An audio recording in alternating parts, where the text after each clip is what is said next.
Hey, it's your girl TG, back with another message. Today I want to talk about grief, one of the hardest things that we'll ever have to endure in life. Grief is like a thief in the night. When you lose a loved one, depending on who that loved one is to you, it's kind of hard to carry on. You know, the people around you always say, hey, be strong. And the reason why they tell you to be strong is they don't want to see you break.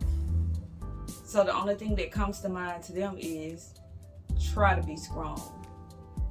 And in the midst of it, we try to be strong. But there are times when we fall apart. There are times when we can't stop the tears from falling. And that's okay.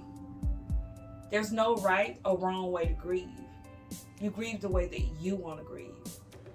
Depending on who the person you lost is to you, sometimes it's hard to get up the next day. Sometimes it's hard to push through. Sometimes you want to question God and say, why?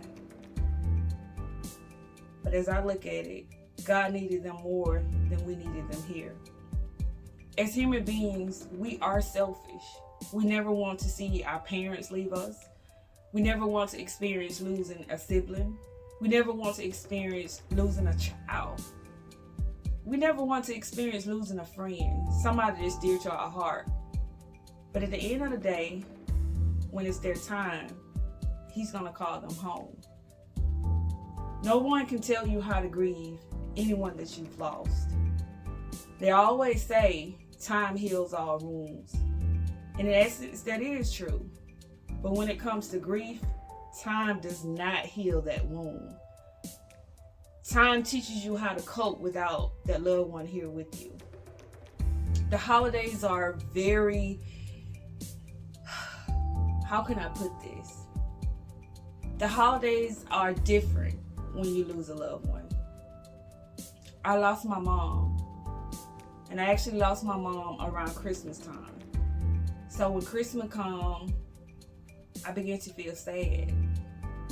But I do have to think about, what would your mom tell you?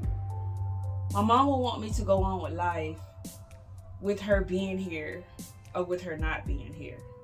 She still will want me to celebrate. I don't care what you do in life. There's nothing that can prepare you for losing a loved one. Nothing. But what does help is time. Time teaches you how to cope with that loved one not being here anymore. Yes, we can sit and we can cry. We can wallow in sorrow. But that's only going to make us more down. You got to pick yourself up. You got to push. What keeps me going during the holidays is getting in the kitchen cooking. My mom loved to cook. So somehow when I go in the kitchen and I cook a meal, it makes me feel like I'm close to her. It kind of lightens the blow of not having her here. I'm not going to say I don't break down, because I do break down. When I get around family and I see how they interact with their loved ones, my heart begins to feel sad. Because I want to pick up the phone and say, hey Mom, happy holidays. Or I just want to talk with her. So grief is hard. And I know a lot of you are going through a lot of firsts during the holidays with losing a loved one. Whether it's a parent, a sibling, a friend, or a child. You're going through the motions of this being your first. And the first one really hurts because everywhere you look, you see them. You're missing them.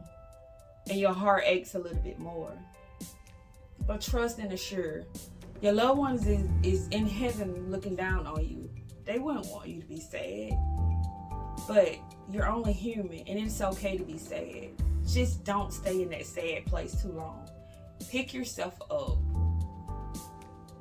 Find someone that you can talk to about what you're experiencing and what you're going through. Find someone that is going to be that listening ear.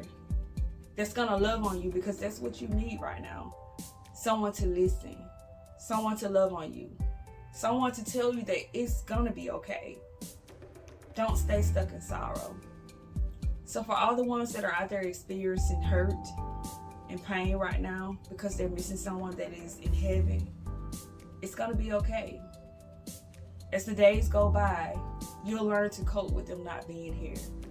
You'll find a way to do something in their memory that makes you smile. Don't stay stuck in sorrow.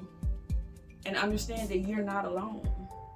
There's a lot of us out here that are missing someone that is in heaven. There's a lot of us out here that are just not going through that pain. Be a beacon of hope, not only for yourself, but be a beacon of hope for them. You don't have to live sad and defeated because your loved one is no longer here. They wouldn't want you to live like that. They would want you to keep on pushing. They would want you to keep on striving in their name. What keeps me going is I try to do things that I know my mom would, that would make my mom happy, that she would be proud of. So even though I miss her, even though I always say I wish heaven had a phone, I keep on pushing and I keep on going. So I'm sending my love to those of you out there who are struggling with grief during the holidays, to let you know that it's going to be okay. Push, keep going, hold your head up high. Your loved one is in heaven looking down on you, and I know it's going to be okay. I've made it 7 years learning how to cope without her and counting. But guess what? She looks down on me every day, and I got to keep on pushing. If she could see me now, she would say, I'm proud of you. You took a talent God gave you and you're utilizing it to help those that are around you. Find your outlet. Find what helps you navigate through your grief. It's going to be okay. Don't let grief have you in a chokehold. Thank you so much for tuning in. Thank you so much for listening. Thank you so much for the shares, the likes, the comments. Thank you so much for what you do to show your support for me. I appreciate it. Have a great rest of your day. TG signing out.